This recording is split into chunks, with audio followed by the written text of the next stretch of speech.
When it comes to the NBA media, one of their favorite players to pick on is indeed Kyrie Irving, as over the past 3 years he's gotten his fair share lumps in the media and fans alike, whether it be his role the Brooklyn Nets Big Three or in Dallas last year, with them missing the playoffs. And look, I know I said media, but it is specifically Stephen A. Smith, as when Kyrie Irving fails, this guy is extremely eager on the edge of his seat to attack him and downplay how great he is. And of course, Kyrie isn't perfect.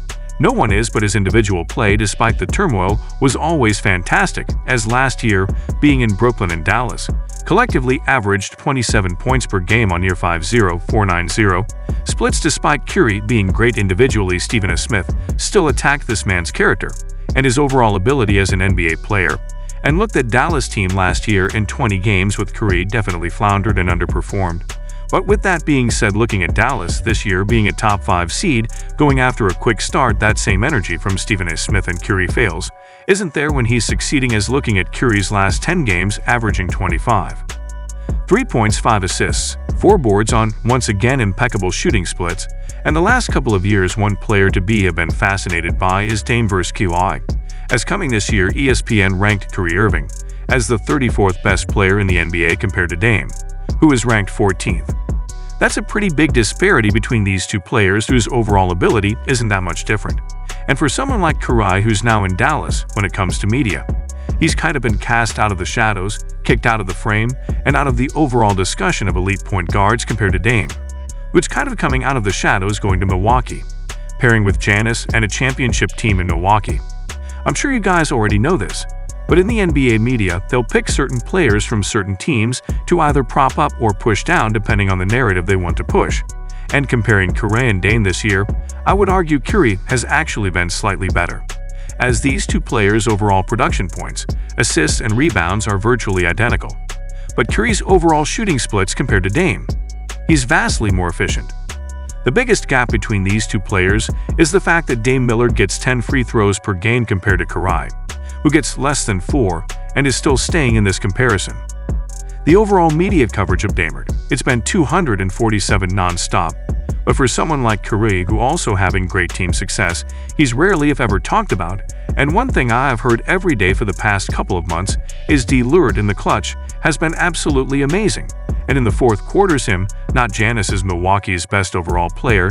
Now you can have that take, that's fine, but compare Kyrie versus Dame this year and their fourth quarter production, because Kyrie actually has been highly underrated, averaging 7.1 points on 8% shooting, 32% from 3 and 94% from the free throw line. Again, those overall numbers are almost identical to Dame time in Milwaukee, but the overall positive coverage of the media isn't there for Kyrie Irving when he's actually succeeding. And of course, both Dame and Kyrie, they have a lengthy history of hitting big shots, having big fourth quarters, and having big time playoff moments in that respect. These two players are very similar, and one more aspect they're almost identical in is ISO scoring. And of course, Dame going to Milwaukee being paired with Giannis, that ISO ability.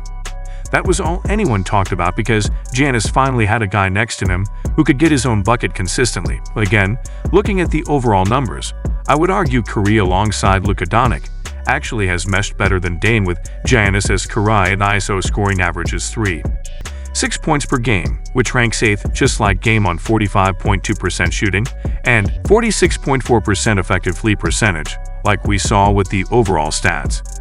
Kyrie and Dame's production is nearly identical, if not the exact same, but Kyrie's efficiency compared to Dame's has been much better so far this NBA season. And if you want to compare the offensive duos of Luka and Kyrie compared to Giannis and D, the Bucks and Mavericks teams are virtually identical in nearly every category as an offense ring. Dallas ranked 7th, the Bucks ranked 6th overall, Dallas 6th, Milwaukee 7th, 3-point shooting, Dallas 6th, Milwaukee 7th, and an assist by both of these teams in the bottom half of the association. And of course, Luka being a walking 30 points, just like Giannis, is really comparable to Kyrie Irving in around 25 points, just like Dame Lillard. I would say down at this point, they're one of the welcome surprises in the NBA, who's definitely overperformed compared to Milwaukee, who's been kind of stagnant, a little bit underwhelming compared to what fans thought they would be. Now looking back at the NBA media, and of course Stephen A. Smith, who's the figurehead of ESPN, their superstar, and their franchise player.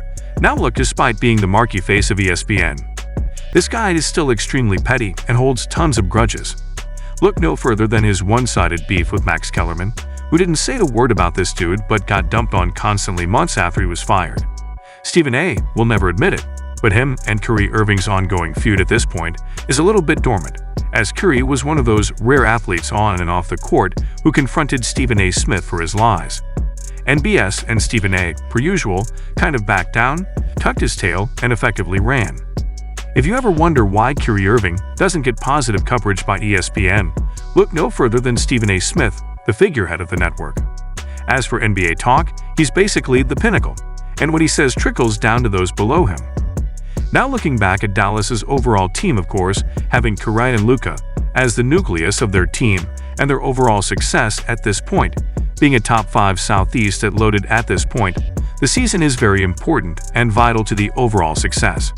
Come playoff time, and look at the teams ahead of them in the standings. Of course, you have Phoenix, Denver, and Minnesota. Look, if it came to a playoff series between those teams, either Phoenix, OKC, or Minnesota, that, in my opinion, is a toss-up series. The only team I think would beat them definitively is the Nuggets, the reigning Finals MVP. Outside of that, the Western Conference is effectively wide open, and the teams below them. Look, you got the Lakers and the Kings. Pelicans, Rockets, Warriors, Clippers, none of those teams per se are juggernauts in the Western Conference, and Dallas very easily depends on Kyrie's health. Luka's stamina could go back to the Western Conference Finals. Now the one last thing I did want to touch on was that overall a span rank in Kyrie being 34th compared to Dame, who is 14th. Now look, you might say Dame is a better player than Kyrie Irving, and I wouldn't push back too much, but my overall problem with those rankings, the gap being 20 players who guys are so similar, that overall disparity in gap is way too large. And one more disparity that is beyond glaring is a positive coverage Dame gets versus Kyrie, as that overall ratio is completely out of whack. And like I said earlier, I think someone like Stephen A. Smith, who has very big pull at ESPN, is kind of behind Kyrie Irving, knocking his credit and his overall due praise, and much like Stephen A. with the Cowboys, he kind of loves to hate Dallas, the same way he loves to hate Kyrie, as much like the Cowboys. When Kyrie's rolling, being fantastic, he's crickets and not saying a word. But if the Cowboys lose one game, Kyrie misses a big-time shot, Stephen A. Smith, in a moment's notice, will pounce on that, slander them, and talk about them to the end of time. Unfortunately, for the NBA media, that's how it is in 2023. So as always, thank you guys for watching. Hope you enjoyed it. I'll see you next time.